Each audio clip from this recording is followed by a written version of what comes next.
할렐루야. 오늘은 꼭 필요한 존재라는 제목으로 함께 생각을 해보고자 합니다. 먼저 이사야 43장 1절과 4절의 말씀을 보도록 하겠습니다. 야곱아, 너를 창조하신 여호와께서 지금 말씀하시니라. 이스라엘아, 너를 지으신 이가 말씀하시니라. 너는 두려워하지 말라. 내가 너를 구속하였고 내가 너를 지명하여 불렀나니 너는 내 것이라. 내가 내 눈에 보배롭고 존귀하며 내가 너를 사랑하였은지. 탈무드에 보면은 이런 얘기가 나옵니다. 다윗 또한 평소에 거미를 몹시 싫어하였다고 합니다.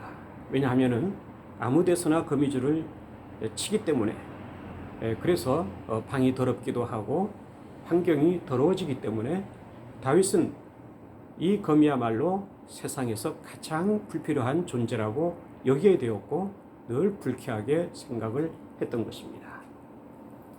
그런데 어느 전쟁에서 다윗은 적군들에게 쫓기게 되었습니다. 쉴 새 없이 도망을 치던 길에 한 동굴을 발견하게 됩니다. 그래서 그는 그 속에 들어가서 숨었습니다. 그러나 안심할 수가 없었습니다. 밖을 내다보았더니 적군들이 그를 쫓아서 계속해서 달려오고 있는 게 아니겠습니까? 아뿔싸, 나는 이 동굴 속에서 죽을 수밖에 없구나. 그는 깊은 좌절과 절망감 속에서 주저앉고 말았습니다.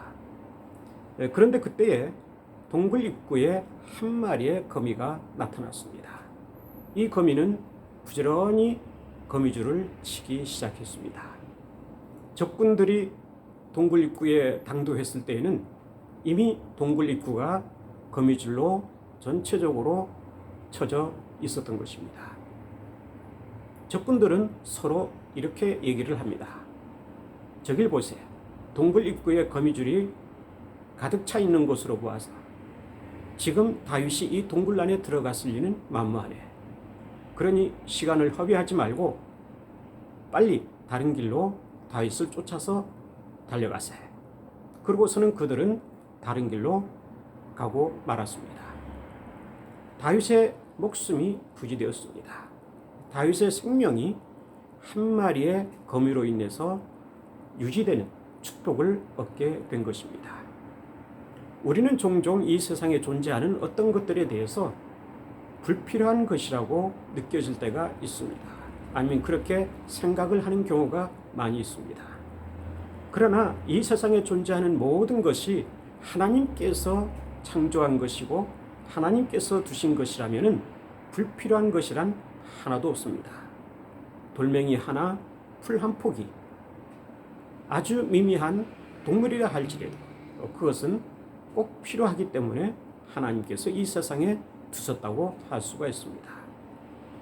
그럼에도 불구하고 우리 사람들 가운데는 자기 자신에 대해서까지도 불필요한 존재라고 여기는 경우가 있습니다. 열악한 환경에 처해 있다든지 불우한 처지에 놓이게 된다든지 자신이 계획한 대로 뜻대로 되지 않았을 때에 아니면 어떠한 커다란 실패 가운데서 허우적거릴 때에 혹은 예기치 않았던 질병으로 인해서 고통과 신음 가운데서 지낼 수밖에 없을 때에 아니면 사랑하던 사람을 잃었을 때에 더욱이 나이가 들어서 거동을 할 수도 없는 그러한 처지가 되었을 때에 여하튼 여러 가지의 좋지 못한 환경으로 인해서 좌절과 실망에 빠지게 되면 나야말로 이 세상에 불필요한 존재라고 생각하는 경우가 많이 있습니다. 그래서는 모든 주변을 저주하게 되고 비판적으로 보게 됩니다. 부모님이 왜 나를 낳았어? 나는 이 세상에 태어나지 말았으면 좋았을 텐데. 이 빌어먹을 인생. 하나님께서 살아계시다면 왜 나에게 이렇게 좋지 못한 일들이 연거푸 일어나게 돼? 이러한 등등의 여러 가지의 비관적인 언어를 쏟아놓게 됩니다. 우리가 잘 알다시피 인간이라고 하는 것은 이 세상의 어떠한 동물이나 식물보다도 고귀한 존재입니다. 창세기 1장 27절에 보시면 하나님께서는 당신의 형상을 따라서 우리 인간을 창조해 주셨습니다. 하나님의 형상을 따라서 창조하셨다고 하는 것은 하나님의 속성을 닮은 존재로서 창조해 주셨다고 하는 것입니다. 어떤 동물이나 식물과는 달리 인간에게만 있는 고귀한 존엄성을 말합니다. 그 존귀함을 하나님께서 우리에게 허락해 주신 것입니다. 오늘 말씀 4절에 보시면은 내가 너를 사랑하였다 이렇게 말씀합니다. 물론 지금도 사랑하시지만은 오늘 말씀을 통해서 보시면은 하나님께서는 우리를 사랑하셨다고 합니다. 사실 하나님은 영원 전에 우리를 사랑하셨습니다. 왜냐하면 하나님의 본질은 사랑입니다. 이 사랑이라고 하는 것은 사랑의 대상을 필요로 합니다. 사랑의 대상이 없다면 그 사랑은 이미 사랑이 아닌 것입니다. 따라서 하나님의 본질이 사랑이시라면 그 사랑에는 사랑의 대상이 반드시 있어야 하는 것입니다. 그래서 하나님께서는 이 세상의 만물 가운데서도 우리 인간을 하나님의 사랑의 대상으로 삼아 주신 것입니다. 그 사랑을 통해서 하나님께서는 우리를 가장 보배롭고 가장 존귀한 존재로 여겨 주시고 계시는 것입니다. 그러한 사랑이 있기에 하나님께서는 우리를 하나님의 형상대로 창조해 주셨고 또 이 세상에 보내주신 것입니다. 이 세상에 존재하게 해주셨고 우리에게 원대한 계획을 가지시고 계시는 것입니다. 그뿐만이 아닙니다. 오늘 말씀 1절에 보시면은 우리를 창조하실 뿐만 아니라 우리를 구속하셨다고 말씀합니다. 구속이라고 하는 것은 값을 치루었다는 뜻입니다. 우리가 죄인 되어서 죽을 수밖에 없었을 때에 하나님께서는 당신의 독생자 예수 그리스도를 이 세상에 보내주셨습니다. 예수 그리스도를 십자가에 내어주셨습니다. 예수 그리스도를 값으로 내어주시고 우리를 대신 사주신 것입니다.